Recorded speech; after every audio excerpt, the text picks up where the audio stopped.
Bien, hablemos del templo de Jerusalén. El rey David fue un gran rey por distintos motivos. Él reunió las funciones reales y sacerdotales.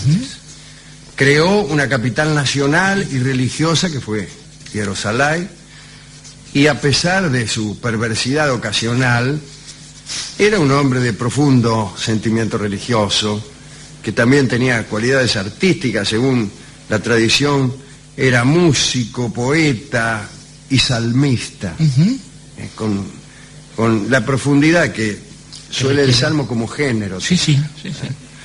Además, sus resultados militares no tuvieron igual en la historia de los judíos. En Jerusalén realizó construcciones de gran importancia. Y además trajo el arca, que era la reliquia más preciosa que poseían los israelitas, y la depositó en su propia ciudad.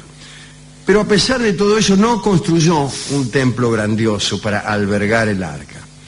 Ahora bien, ¿qué era el arca? Que nunca se sabe muy bien, ¿no?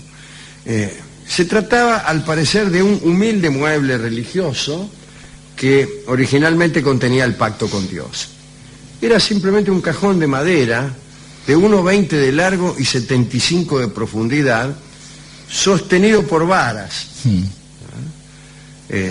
No era un objeto de culto que mereciese veneración. Sin embargo, los israelitas le asignaban cualidades divinas a las palabras de Dios. De modo que, como allí se guardaban las tablas, en cierto sentido la deidad viva y la palabra, bueno, entonces se la veneraba. Muchas veces el arca era llevada a la batalla como emblema de guerra, y en los viejos tiempos había sido el centro físico del culto israelita. Ahora, el que sí construyó un templo fue el hijo de David, Salomón. Ya hemos hablado mucho de él en este programa. Era un hombre bien distinto a su padre, un hombre secular, ¿no? Y lleno de dones igual, ¿no? Sí. En realidad se convirtió en una especie de monarca del cercano Oriente, dicen algunos. Su reputación de saber se basaba, parece Voltaire esto, en la disposición de mostrarse duro. Introdujo el trabajo forzado como forma de servicio nacional. El primer libro de los Reyes dice que había 80.000 hombres en las canteras, 70.000 transportando piedras y 30.000 talando los cedros del Líbano. Justamente. En el orden militar creó un gigantesco ejército de carros. Todos estos números parecen exagerados. Voltaire se burla de ese ejército de carros, diciendo que llamaba la atención en un país donde no había un solo camino. Bien, pero ya saben cómo era Voltaire. Sí, ¿no? sí, se burlaba de todo. Era contrario a los judíos, por no decir que antisemita, entonces no dejaba Fue precursor pasar. de todo antisemitismo francés, que es grande además, ¿no? Sí. Bueno, Salomón estableció altos impuestos, fomentó el comercio y se casó por razones comerciales con hijas de todos los príncipes vecinos. Ese es un tipo. Sin ir más lejos, fue marido de la hija del faraón de Egipto y anfitrión de la famosa reina de Saba, que llegó de Arabia Meridional para promover el tránsito de mirra, incienso y especias. Salomón tenía una alianza política con Hiram de Tiro, otro gran monarca traficante. Las relaciones diplomáticas incluían concursos de adivinanzas, en lo que se hacían fuertes apuestas en efectivo, por ejemplo, que es un animal que tiene 4 patas pero no camina, que tiene 2 ojos pero no ve, que tiene pelos y tiene plumas. Bueno, hacían concursos de adivinanzas por mucho dinero, y estas apuestas llegaban a involucrar ciudades y regiones enteras. Te apuesto la región del Sarre a que tal cosa. Salomón y Hiram se la pasaban acuñando enigmas que a veces contribuían a mejorar la economía de sus países cuando ellos ganaban la apuesta. También eran socios en una flota de naves que iba al país de Ofir, en el África Oriental. Los dos reyes comerciaban en animales raros y aves, como así también en madera de sándalo y marfil. Este hombre, vendedor de armas, poeta y administración de una justicia que se complacía en el capricho y la paradoja, dicen, recordando siempre el clásico, ¿no?, ejemplo de el niño que amenazó ser cortado en dos para ver quién era la madre. Bueno, digo, este hombre fue el que construyó el templo. Desde luego, hoy nada queda de la Jerusalén de Salomón, que fue sumergida bajo el enorme templo que más tarde erigió Herodes el Grande. El libro de los Reyes describe aquel tiempo salomónico. Tenía 3 alas, cada una con 10 metros de ancho, un salón santo de unos 20 metros de longitud y el Sancta Sanctorum en un cuadrado de 10 metros de lado, mantenido completamente a oscuras, tal como ocurría con los santuarios de los templos egipcios. Bien. Con 2 columnas que lo custodiaban, ahí custodiaban la entrada. El edificio no se parecía en nada al estilo de los israelitas. Los albañiles y los artesanos eran fenicios. 2 pilares de bronce, cada uno de 12 metros de altura, protegían un altar revestido de oro. La madera de cedro cubría el piso y los muros. En el Sancta Sanctorum estaban las reliquias del culto de la antigua religión de Yahvé: el arca de la alianza, el cayado, pero con Y, de Moisés, la vara de Aarón, el jarro de maná y aquel almohadón de piedra sobre el cual descansó la cabeza de Jacob cuando tuvo su sueño de la escalera, ¿no? Ahora, para la época de la caída de Jerusalén, allá en 587 a.C., todas esas cosas habían desaparecido hacía mucho tiempo. Salomón aprovechó el templo para promover una reforma religiosa orientada hacia el absolutismo real, en cuyo marco el rey controlaba el único santuario donde podía venerarse a Dios. El templo de Salomón fue demolido, junto con una gran parte de la ciudad, por las tropas de Nabucodonosor, y el rey, junto con toda Jerusalén, sus príncipes, sus hombres fuertes, y todos sus artesanos y herreros fueron llevados a Babilonia. Solo quedaron allí los más pobres del país. Algunos judíos, como el profeta Jeremías, dieron en pensar que la resistencia era inútil, puesto que la destrucción de Jerusalén era la voluntad de Dios, y Nabucodonosor vendría a ser un agente del Señor. Cuando la ciudad cayó, el profeta Jeremías fue obligado a instalarse del lado opuesto de la frontera egipcia, donde continuó denunciando los pecados que habían acarreado la venganza del Señor. El templo fue edificado nuevamente por Herodes el Grande, mucho después, un rey que fue al mismo tiempo un político brillante y estadista sabio y lúcido, pero también sanguinario, supersticioso, ingenuo y un poco loco. Sí, temeroso de perder el poder siempre, ¿no? Era nada menos que el gestor de la degollación de los inocentes. Exactamente. Tal el miedo que tenía de que apareciera. En realidad esa degollación fue impulsada por ese mismo temor al que se refiere Dorio. Es evidente que Herodes se atuvo al modelo de Salomón. Su objetivo fue perpetuar su memoria en construcciones colosales, en gastos grandiosos de interés público y en inauditos gestos de beneficencia. Fundó y construyó la ciudad nueva de Cesarea, que estaba sobre el Mediterráneo, ¿no? Esta ciudad tenía un gigantesco puerto, un anfiteatro donde se celebraban juegos cada 4 años y una gigantesca figura de César que, según dice Flavio Josefo, no era inferior al Júpiter olímpico, una de las 7 maravillas del mundo. En el año 22 a.C. convocó Herodes a una asamblea general y anunció la obra de su vida, la reconstrucción del templo.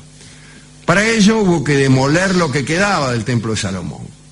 La totalidad de la vasta construcción exigió 46 años y los artesanos continuaban completando las decoraciones no mucho antes de que los romanos arrasaran con todo allá por el 70. Para alcanzar los efectos grandiosos que él deseaba, Herodes duplicó la extensión del monte del templo.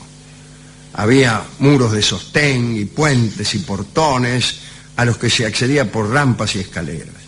El santuario estaba a mucha mayor altura que el de Salomón y era mucho más grande. La piedra utilizada para otra. La construcción era muy blanca y brillaba con destellos de oro a la luz del sol. La prodigiosa plataforma tenía una extensión de 17.5 hectáreas, manzana, y 1.600 metros de perímetro. Es decir, tenía 4x4 probablemente, sí, más un poquito. Está muy bien. Está muy bien. Las columnas corintias tenían 9 metros de altura y eran tan gruesas que 3 hombres con brazos extendidos apenas podían abarcarlas. Bueno, si los tenían extendidos, nunca la iban a poder abarcar. Parece que los peregrinos llegaban por centenares de miles en las grandes fiestas. El patio exterior estaba abierto a todos y en sus puertas y claustros los cambistas de dinero, bueno, cambiaban monedas de todo el mundo por los ciclos santos que se utilizaban para pagar las tasas del templo. Estos hombres fueron los que provocaron la furia de Jesús. La furia del Cristo, claro. Los sacrificios normales eran 2 corderos al alba, discúlpeme, y otros 2 al atardecer. Digo, en los días de fiesta, sí, no todos los días, sino... Los coristas cantaban acompañados por una orquesta.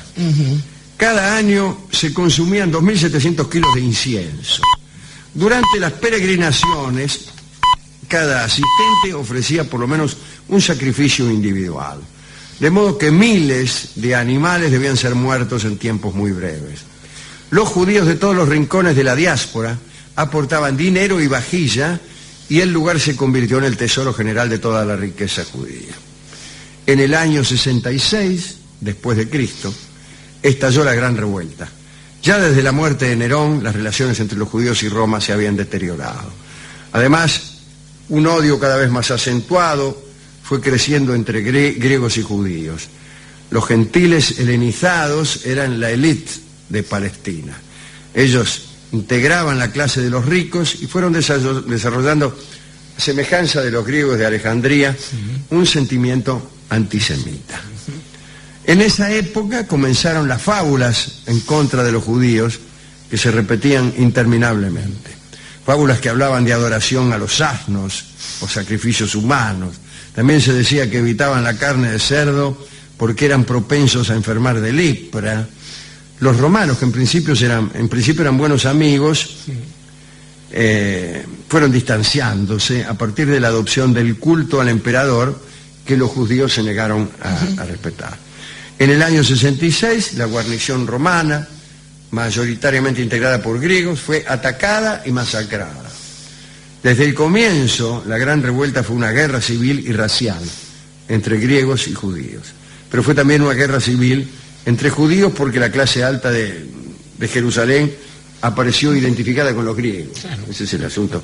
Como solía ocurrir aquí también con los españoles, que más que una guerra entre españoles e indianos, era una guerra entre realistas y republicanos. En México sigue la tradición de cazar gachupines todavía, que son esos españoles colaboracionistas. Así es. Vespasiano, el emperador, y después su hijo Tito, llegaron desde Roma con 60.000 hombres. Jerusalén cayó. Los habitantes fueron vendidos como esclavos, el templo fue destruido y las murallas reducidas a escombros. Hoy solo queda un exiguo fragmento de aquella grandeza, y ese fragmento es el muro de los lamentos. Linda historia, bella historia. Es una linda historia. ¿Sabe que te estaba recordando que Salomón y su amigo, no el suyo sino el del Hiram, son 2 figuras que son fundantes en toda la tradición esotérica, que se va a continuar con sociedades secretas como los templarios y los Rosacruces, y se supone que dentro del nombre de Hiram aparecen algunas claves también, que no es lo que vamos a develar hoy, por cierto.